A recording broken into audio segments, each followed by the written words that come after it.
For decades, Australia and New Zealand have remained the closest West allies. They have offered military and economic support to the West in its doubtful projects since World War II. Perhaps it was the threat or threat perception that Australia and New Zealand felt forced them to follow whatever the West said. What if Australia and New Zealand, both powerful countries in their own right, joined the BRICS economic bloc while betraying their Western allies? Let's see why Australia and New Zealand should join the BRICS. When joining in with the West, Australia and New Zealand thought that Western countries, especially the US, would come for their help whenever they were under attack. That's the reason why a military pact called ANZUS was made between these three countries. The Australia, New Zealand, and United States Security Treaty, or ANZUS Treaty, was signed in 1951 to ensure the security of the Pacific. Although the agreement has not been formally terminated, the United States and New Zealand no longer maintain their bilateral security relationship, and that's mostly because of the USA. The reason is the never-ending exploitation by the US.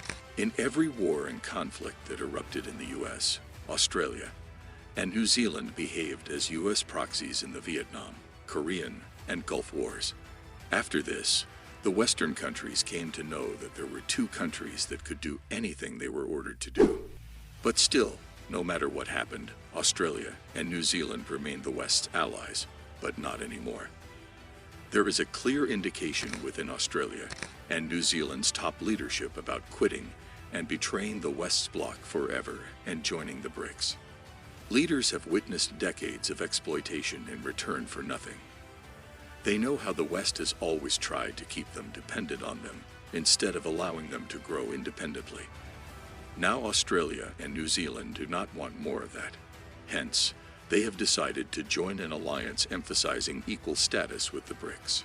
Australia and New Zealand know what kind of gains they can all have if they simply become one with the BRICS, and this is something that undoubtedly stressed out the Western countries. Consider the BRICS as a whole to understand why Australia and New Zealand joining could be game changers. The BRICS group was established in 2009 to promote economic cooperation, trade, and political influence among its members. It is not a free trade zone, but its members collaborate on trade issues and have established a policy bank, the New Development Bank, NDB, to coordinate infrastructure loans. That was established in 2014 to provide alternatives to the IMF and World Bank structures, which the members felt had become too US-centric.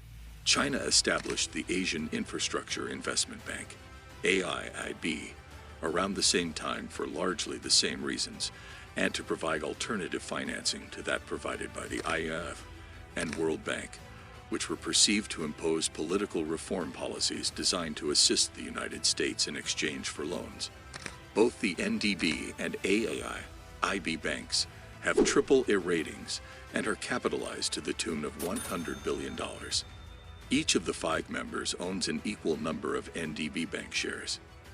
The current 5 members account for roughly half of the global population and a quarter of the global GDP. They have successfully challenged Western powers' traditional dominance in international affairs. By 2030, the GDP figure is expected to double to 50% of global GDP. Expanding the BRICS with New Zealand and Australia will immediately accelerate that process. If Australia joins BRICS, it will contribute to the region's peace and prosperity. It is in both BRICS's and Australia's and New Zealand's best interests to cooperate and strengthen their friendship in all areas. BRICS represents a new source of hope for the world. The establishment of a BRICS bank would be a fantastic development for non-aligned countries seeking justice. The International Monetary Fund has been and continues to be a tool of the Western Bloc, led by the United States. A BRICS bank would provide real assistance to developing countries and could serve as a source of new and mutually beneficial cooperation. President Xi Jinping of China desires an equal relationship with Africa. That same sincere and genuine principle, we believe, will be embodied by a BRICS bank. Australia has a lot to offer, particularly as a crossroads between East and West. Australia is unusual in that it is a Western country that also happens to be in the Asia-Pacific region.